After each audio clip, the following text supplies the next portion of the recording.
आधी रात का वक्त था। एक चोर पुलिस से छुपता छुपाता एक पुराने से मकान में दाखिल हुआ। ये शहर का सबसे बदनाम चोर गोपाल था, जिसकी गिरफ्तारी पर पुलिस ने 25,000 रुपयों का इनाम तक रख दिया था। थोड़ी देर पहले वो किसी अमीर बिजनेसमैन की कोठी में चोरी करने की नियत से दाखिल होना चाहता था कि तभी उसे गश्त करती हुई पुलिस ने देख लिया और वो पुलिस को धोखा देते हुए इस पुराने से मकान में आ गया। अब उसे छुपने के लिए ऐसी जगह तलाश करनी थी जहां उसे कोई तलाश न कर सके। अभी वो ये सोच ही रहा था कि अचानक उसे एक कमरे से रोने की आवाज सुनाई दी। आवाज एक औरत की थी। वो कह रही थी, भगवान के वास्ते मेरे बेटे को बचा लो, अगर उसे कुछ हो गया तो मैं भी जिंदा नहीं रहूंगी। फिर एक मर्द की आवाज आई, डॉक्टर ने उसके ऑपरेशन के लिए 20,000 रुपयों की रकम का बंदोबस्त करने को कहा है। तुम तो जानती हो मेरे पास इतनी रकम नहीं है, तुम कोशिश तो करो, शायद किसी दोस्त से उधार मिल जाए। औरत की धीमी सी आवाज सुनाई दी, मुसीबत के वक्त कोई दोस्त भी काम नहीं आता, मैंने हर जगह कोशिश करके देख लिया है। रोहन मेरी भी औलाद है, मैं खुद ही बहुत परेशान हूँ, तुम दुआ करो, शायद ईश्वर कहीं से कोई मदद भेज दे। चाहे कुछ भी करो, चोरी करो या डाका डालो, मुझे अपने बेटे की जिंदगी चाहिए। औरत लगातार परेशानी के आलम में बोलती जा रही थी और इधर वो चोर यानी गोपाल भी उनकी ये सारी बातें सुन रहा था। उनकी बातें सुनकर गोपाल भी अपने माजी यानी गुजरे कल की धुंध में खो गया। 10 साल पहले वो भी एक मामूली सा मजदूर हुआ करता था। मेहनत मजदूरी करके अपना और अपने बच्चों का पेट पालता था। उसकी पत्नी रितिका नेक और संस्कारी थी। गुर्बत और इतनी तंग दस्ती में भी दोनों पति पत्नी अपने इकलौते बेटे अंकित के साथ हंसी खुशी जिंदगी गुजार रहे थे। एक दिन की बात थी, गोपाल मजदूरी करके घर वापस आया तो मालूम हुआ कि आज अंकित तेज बुखार से पीड़ित है। गोपाल फौरन उसे अपने घर के करीबी डॉक्टर के पास ले गया। डॉक्टर ने अंकित का मुआयना करने के बाद बताया कि उसे निमोनिया हो गया है। फिर डॉक्टर ने गोपाल को दवाई लिख कर दे दी, लेकिन वक्त इतना खराब था कि गोपाल के पास डॉक्टर की फीस पे करने के बाद दवाओं के लिए और पैसे बिल्कुल न बचे थे। उसकी पत्नी बेटे की हालत देखकर लगातार रोए जा रही थी, जिसके नतीजे में परेशान होकर गोपाल को और तो कुछ न सूझा, बस चोरी करने का ख्याल आया और फिर चोरी का इरादा करके घर से निकल गया। वो खाली पड़ी एक कोठी में दाखिल होना ही चाहता था कि उसे पुलिस ने देख लिया और फिर वो जैसे तैसे पुलिस की गिरफ्त में आए बगैर सीधा अपने घर पहुंचा। लेकिन उस वक्त तक बहुत देर हो चुकी थी। घर का मंजर बहुत ही गमगीन था। वक्त पर इलाज ना मिलने की वजह से अंकित का बुखार और निमोनिया अधिक बढ़ गया था, जिसके नतीजे में गोपाल के आने से कुछ देर पहले ही उसकी मृत्यु हो चुकी थी। गोपाल के सामने अब उसके बेटे की लाश पड़ी थी। दूसरी तरफ उसकी पत्नी रितिका दीवारों से सर टकरा टकरा कर खुद को लहूलुहान कर चुकी थी।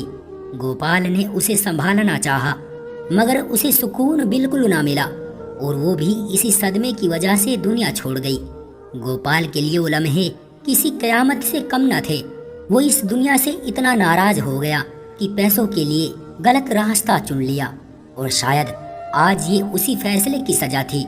उसी वक्त पुलिस भी उसे ढूंढते ढूंढते वहां पहुंच गई थी और जब वो पुलिस की कस्टडी में था तो गोपाल ने उन्हें अपनी बेगुनाही का यकीन दिलाने की भरपूर कोशिश की और पुलिस को बताया कि उसके बेटे की बीमारी के इलाज के लिए उसके पास रकम नहीं थी, इसलिए वो ये गलत कदम उठाने पर मजबूर हुआ।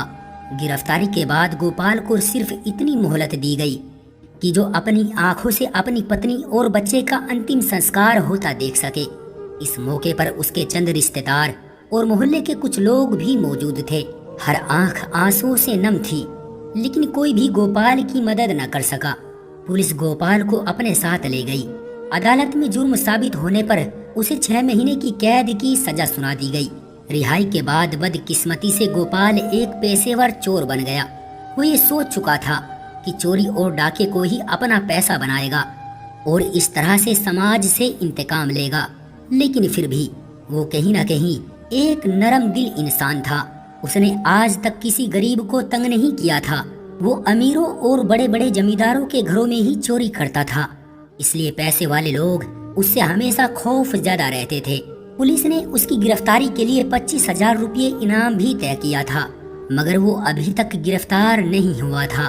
गोपाल जब ख्यालों की दुनिया से वापस आया तो उसने कमरे के दरवाजे पर दस्तक दी। अंदर से दरवाजा खुला। कमरे में मौजूद पति पत्नी उसे देखकर खौफ ज़दा हो गए। फिर उसका मर्द हिम्मत करके बोला, दरवाजा तो बंद था, तुम आखिर अंदर कैसे आ गए? तुम कौन हो और क्या चाहते हो? मैं दीवार फलांग कर अंदर दाखिल हुआ हूँ, गोपाल ने बताया। तो तुम कोई चोर या डाकू हो? लेकिन हमारे घर में तो कोई ऐसी कीमती चीज मौजूद ही नहीं है जिसे तुम उठाकर ले जा सको, औरत ने हकलाते हुए बमुश्किल कहा। गोपाल ने अपने बारे में सब कुछ बता दिया और अब तो वो उसकी बातें सुनकर और ज्यादा डर गए। वो तो पहले ही बेटे की बीमारी की वजह से परेशान थे। रोहन शदीद बुखार की वजह से बेहोश हो चुका था और उसे इलाज की सख्त जरूरत थी। गोपाल ने उन्हें अपनी पत्नी और बेटे अंकित की मौत की सारी कहानी सुनाई। खैर, गोपाल से कुछ देर बातें करने के बाद दोनों पति पत्नी का खौफ दूर हुआ। दोनों की कहानी एक जैसी थी। गोपाल चाहता था कि उन परेशान हाल पति पत्नी की मदद करे। वो नहीं चाहता था कि उन दोनों पति पत्नी की जिंदगी ऐसे ही तबाह हो जाए जैसे उसकी अपनी जिंदगी तबाह हुई थी। ये सोचकर गोपाल ने कहा, तुम मुझे गिरफ्तार करा दो।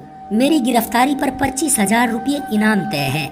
उस रकम से तुम अपने बेटे का इलाज करवा लेना। मेरे साथ ज्यादा बहस मत करना, इसी में मेरी खुशी है। हम तुम्हें गिरफ्तार कैसे करवा सकते हैं? हम इतने जालिम नहीं कि अपने बेटे के इलाज की खातिर तुम्हें पुलिस के हवाले कर दे। अभी वो बातें कर ही रहे थे कि दरवाजे पर दस्तक हुई। बाहर यकीनन पुलिस है, गोपाल ने धीरे से कहा। तुम छत पर चले जाओ और पाइप से लटककर यहाँ से भाग जाओ, औरत ने हमदर्दी भरे लहजे में कहा। उसके आदमी ने भी ऊपर की सीढ़ियों की तरफ सर हिला दिया। गोपाल के अंदर बुराई के बादल छट चुके थे और नेकी का सूरज अपनी पूरी ताकत के साथ चमक रहा था। उसके अंदर किसी के काम आने का जज्बा पूरी तरह जाग गया था। फिर उसने कमरे से निकलकर बाहर का दरवाजा खोल दिया। पुलिस अंदर दाखिल हुई और उसे गिरफ्तार कर लिया। पुलिस ने जरूरी कार्रवाई के लिए उस आदमी को भी अपने साथ ले लिया। गोपाल ने उसे चुप रहने को कहा और बड़े अफसरों के सामने फर्जी कहानी सुना दी। एक पुलिस वाले ने उस आदमी का नाम और पता नोट कर लिया। उस आदमी ने अपना नाम अनुराग बताया। गोपाल की जेब में उस वक्त 2,000 रुपये मौजूद थे। उसने ये रकम अनुराग को देते हुए कहा कि उससे वो अपने बच्चे का इलाज शुरू करवाए और इनाम की रकम मिलते ही किसी अच्छे अस्पताल में ले जाकर दिखाए। गोपाल को अदालत से सजा सुनाकर जेल भेज दिया गया और कुछ दिनों के बाद ही वो इनाम की रकम भी अनुराग को दे दी गई। अनुराग ने अपने बेटे को अस्पताल में दाखिल करवा दिया, जहां अच्छी देखभाल और इलाज के बाद वो तेजी से सेहतमंद होने लगा। गोपाल बहुत खुश था। उसकी वजह से एक घर तबाही से बच गया, वरना हो सकता था कि गोपाल की तरह अनुराग को भी अपने बेटे की जिंदगी बचाने के लिए कोई नाजायज तरीका अपनाना पड़ता। उस पर भी गोपाल के जैसा ही असर होता और वो भी जुर्म के रास्ते पर चल पड़ता। अनुराग और उसकी पत्नी भी अपने हमदर्द गोपाल को बिल्कुल नहीं भूले थे। वो बाकायदा गोपाल से मिलने जेल जाया करते थे। सेहतमंद होने के बाद नन्हा रोहन भी उनके साथ होता था। गोपाल के मन की दुनिया पूरी तरह से बदल चुकी थी। उसने सोच लिया था कि रिहा होने के बाद वो अपने हाथों से मेहनत मजदूरी करके हलाल रोजी कमाएगा और लोगों की इज्जत और खिदमत करेगा। दोस्तों, इस कहानी के बारे में आपकी क्या राय है? कमेंट करके हमें जरूर बताएं। वीडियो को लाइक कर दीजिए और इसी तरह की कहानियां लगातार देखने और सुनने के लिए चैनल को सब्सक्राइब करके घंटी को दबाकर ऑल पर सेट कर लीजिए, ताकि आने वाली वीडियो का नोटिफिकेशन आपके पास तुरंत पहुंचे। मैं मिलता हूं आपसे अगली वीडियो में, तब तक के लिए धन्यवाद।